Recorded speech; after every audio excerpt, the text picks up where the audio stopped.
Барлығына сәлем, бұл Developing KZ каналы. Бүгін мен Minecraft деген ойын туралы айтпақшымын. Бұл Minecraft деген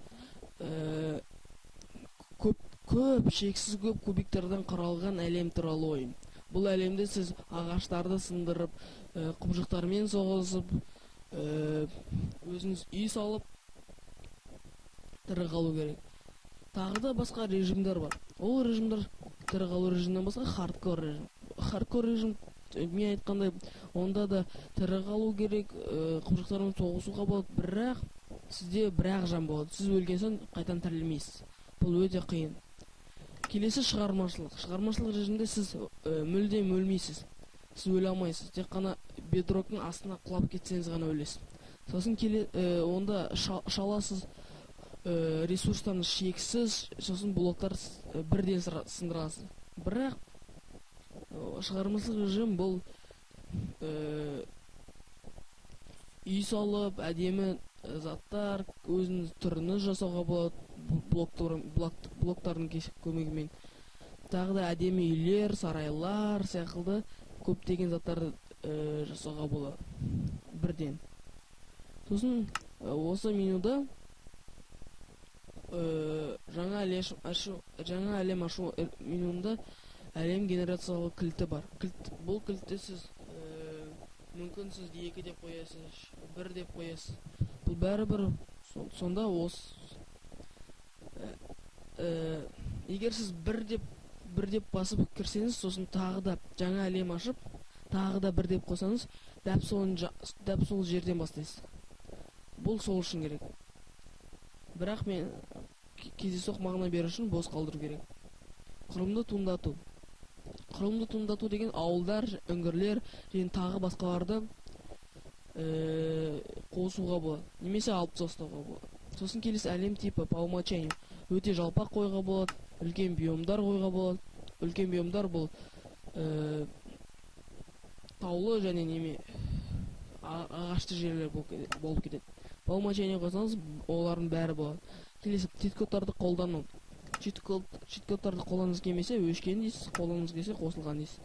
Бонустық сандық өшкен қойға болады, қосылған қойға болады. Бонустық сандық қоссаңыз, сол сандықтың ішінде көптеген керек заттар пайда болады. Дайын дейсізде жаңа әлем ашуды басасыз. Бірақ мен әлі жаңа әлемді ашпаймын. Мен сізге Майнкрафттың менюларын көрсетемін. Келесі ол желілі ойын. Желілі ойында егер сіздің досыңызда немесе өзіңіздің серверіңіз болса, сол сервердің IP-ін немесе донат мекен-жайын жазу керек. Сол арқылы сіз қосыла аласыз. Қосыласыз, бірақ кіресіз. Қазір менде лицензионный аккаунт болған жоқ болғандықтан кірмейді. Сосын болдырмау. Егер сіз көпке дейін сақтанғыңыз келсе, араға сервер мекен-жайын жазасыз да, атауын жазасыз да, дайын деп басасыз. Сонда бұл арада жоғалмайды. Мысалы, Minecraft сервері араға кез келген жазасыз да, дайын дейсіз. Сонда арадан шығып тұрады. Керек жоқ болса өшіруді басасыз. Егер тура бірден қосылғыңыз келсе, осылай мекен-жайын жазасыз да, қосылды басасыз. Егер бір сервер дұрыс істемей тұрса, жаңартуды басасыз, сонда мүмкін стек кетеді. Mods бұл Minecraft'тағы модтар тізімі. Менде модтар Optifine, Minecraft Coder Pack, Forge, Minecraft Forge, бұлар Minecraft Coder Pack, Forge, Modloader, Code Chicken, осылар Minecraft'қа мод орнатуға керек модтар. Ал келесі Not New Item. Бұл Minecraft'қа егер сіз чит-кодтарды қосуды ұмытып кетсеңіз, Not New Item бұны чит-кодтар қоспай-ақ чит-кодтар істеуге болады. Бұны келесі сериямызды көрсем. Миллионер бұл Minecraft'қа ақылды адамдарды қосатын мод. Келесі Wall Jump бұл қабырғалар арқылы секіруге болады. Сосын Warfield бұл көптеген автоматтар, қарулар қосатын мод. Жарайды. Келесі баптаулар. Баптаулар бұл баптаулардың ішіне музыка қосуға болады. Майнкрафттың өзінің музыкасын.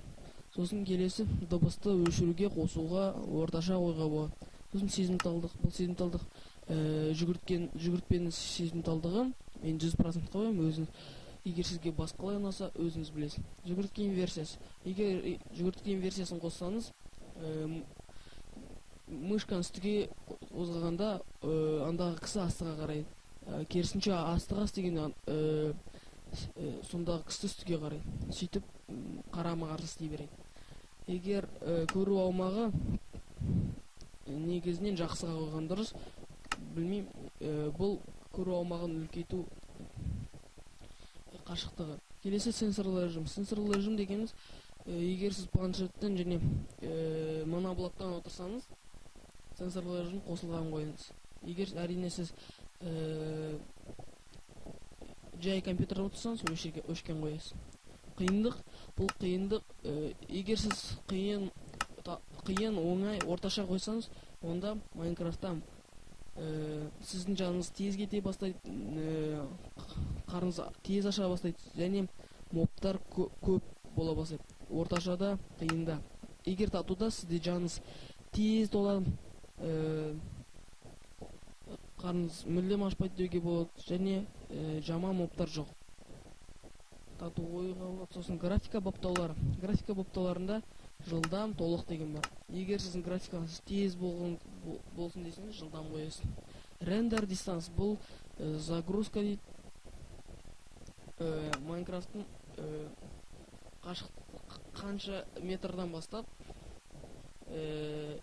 қоса беру, қанша метрді бастап көрсете беретін. Егер сіз алысты да көргіңіз келсе, дистанс экстрем қоясыз. Бірақ бұл компьютеріміз ақындап Майнкрафт дұрыс істемей бастайды. Сосын нормал қойға болады. Әйтеуір мен шорт қоямын. Келесі performance. Бұл max FPS. Max FPS қосаңыз, Майнкрафт жақсырақ істей бастайтын. Егер аз қойсаңыз, жаман істей бастайды. Smooth lighting level. Бұл заттардың көлеңкесінің араласуы. Оны өшкен қойсаңыз, көлеңкелер бір-біріне араласпай бөлек тұрады. Бұл қызық болады. Бірақ 100%-ке қойған дұрыс. Камераны тербеу. Егер сіз Майнкрафтқа кішкене болса да шындықты қосқыңыз келсе, камераны тербеу қосасыз. Сонда жүгірген кезде ақырындап қозғалып тербеле бастайды. Интерфейс кәдімгі қойға болады, үлкен қойға болады, авто қойға болады, және өте кішкене қойға болады. Мен кәдімгі қойым. Сосын ұлғайған open goal, бұл білмеймін. Defensive off қойға болады. Мен әйтеуір off қойым. Жарық, егер қараңғы қойсаңыз қараңғы, ашық қойсаңыз ашыққа, немесе орташа қойсаңыз 50% қойсыз. Бұлттарды қосқыңыз келсе өшіресіз, қосқыңыз келсе қосасыз. Fog off, бұл fog fancy off. Егер fast қойсаңыз, faster fog тезірек болады. Егер fancy қойсаңыз ақырынырақ болады. Егер өшір қойсаңыз, Майнкрафт тез істейді, бірақ фог та өшеді. Егер фог өшіп тұрса, фог старт бәрібір қандай. Сервер текстур алады. Егер сервер текстурларын қосқыңыз келсе, қосыласыз. Сервер текстурларын өшіргіңіз келсе, өшіресіз. Quality-да бұл Optifine өзінің баптаулары, бұнда өзіңіз қойға болады. Әйтеуір Clear Water on-ды қойыңыз, сонда судың астында таза көрінеді бар. Сосын Details-та көптеген заттар, күн мен түннің ауысуы, күн мен түн керек па, керек жоқ па, қосуға болады, өшіруге болады. Сосын келесі Performance, бұнда FPS, Майнкрафттың тездету туралы меню, бұнда өзіңіз білесіз. Анимация, бұл Майнкрафттағы барлық анимациялары туралы. Бұнда анимацияларын бәрін өшіріңіз келсе, all off, all on. Егер мүмкін сіз жаңбырды өшіріңіз келсе, off десіз, қосқыңыз келсе қосасыз. Әйтеуір мен қос қоямын. AZ-да бұл логометр, off қойға болады. Off қойсаңыз Майнкрафт жақсырақ істейді, и логометр өшеді. Егер ауа райын қосқыңыз келсе қосасыз, өшіріңіз келсе өшіресіз. Ауа райын қоссаңыз қар және жаңбыр жауады. Бірақ жаңбырдың дыбысы жынға тиеді. Келесі debug профил. Бұл off болса, Minecraft тезірек істей бастайды. Бұл Minecraft F3-ті басқан кезде меню шыға бастайды. Сосын time default. Егер сіз тек қана күндізді қосқыңыз келсе, day only, егер керісінше түнді ғана қосқыңыз келсе, night only қосасыз. Егер екеуін де қосқыңыз келсе, default қосасыз. Full screen mode. Егер өзіңіздің Minecraft'ың үлкендігін әйтеуір, яғни сапасы defaultқа қосқан дұрыс.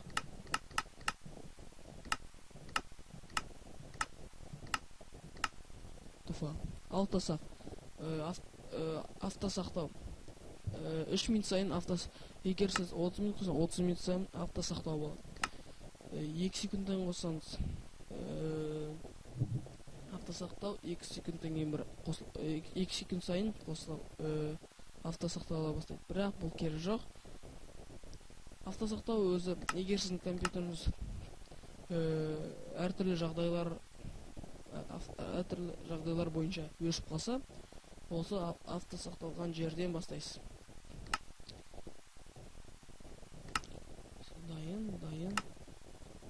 Енді келесі басқару. Басқару бұл Minecraft'тағы кнопкалар, бұл осы алдыға жүру үшін Q, W, солға A, осылай қарап аласыз. Ауыстырғыңыз келсе ауыстыруға да болады. Желілі ойынның баптаулары, яғни сетевая играның баптаулары. Чат қосқыңыз келсе жасырын емес дейсіз. Тек қана бұйрықтар ғана да қойға болады, жасырын қойға болады. Жасырын емес. Түстер өшіккен, қосылған қойға болады.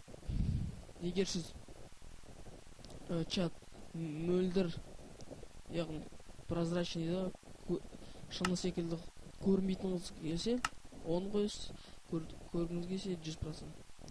Өлшемі кішкентай, егер өшіргіңіз келсе өшіресіз, ал үлкен болсын десеңіз үлкен қойсыз чат. Сосын биіктігін азғы қосқыңыз келсе азғы аласыз, көп қосқыңыз көп. Биіктігі мұнда осылай. Ені жаңағыдай кішірейткіңіз келсе азайтасыз, көбейткіңіз келсе осылай. Плащтарды көрсету. Егер сіздің немесе басқа да кісілердің скинінде, яғни түрінде плащтары болса, бірақ плащтарды көргіңіз келсе қосылған дейсіз. Дайын.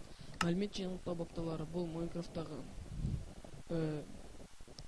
сіздің Minecraft жақсы істей ма, жаман істей ма, сол туралы ақпараттарды осылардан қарауға болады. Егер сіз Minecraft'ыңыз жаман істейді және көмек керек десеңіз, мәлімет жинақтауға рұқсат беру дейсіз. Сонда сіздің мәліметтеріңізді бәрін көшіріп алып, Minecraft Mojang сайтына жібереді. Сонда бәрін тексереді. Мен әйтеуір қосылған қойдым. Сосын текстура. Егер сіз Minecraft'ың өзінің текстурасын ұнатпасаңыз, арнайы сайттардан басқа текстуралар жазып алып, текстурасы бар папка, яғни қайрада тұр Minecraft, сондағы текстура деген папкасына саласыз. Сөйтіп басқа текстурамен ойнайсыз. Тіл мұнда көптеген тілдер бар, өте көп. Ағылшын тілі, бірақ қазақ тілі жоқ. Мен 3 күн отырып Minecraft 4 күн отырып Minecraft'ты қазақшаға аударып, Minecraft'ың ішіне қазақша тілін қостым. Аударуының негізі қателіктер болуы мүмкін, өйткені мен өзім жалғыз тілім, бірақ кейде бауырым көмектесті кей сөздерді. Бірақ мен толықтай аударған жоқпын. Мұны көріп тұрғандарыңыздай, нарада аударған Developing KZ деп тұр. Бүгінше осы. Егер сіз менің Minecraft қалай аударған туралы видеоны көргіңіз келсе, оң жақ үстідегі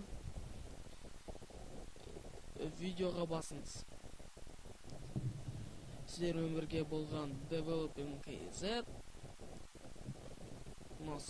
осы видео сізге ұнаса лайк қойыңыздар, ұнамаса дизлайк.